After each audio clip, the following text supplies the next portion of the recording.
lástima. Tiene influencia con Federico. Que tienen fija, mira.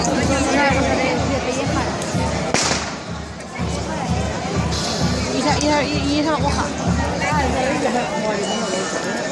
Pues sí, lo cuento.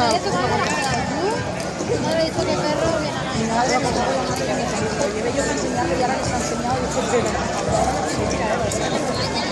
y yo voy por ahí le digo, bueno, quédate con los dos. Hostia, me gusta pasar esto. Todas las mañanas me levanto antes y me llevo al barrio de mi padre. Ya está acostumbrando. Mira las máquinas de agua, ya no puede más la puta. Se pone a aullar y a ladrar. No, el mío no ladra. No ladra. Pero se le pone una pena.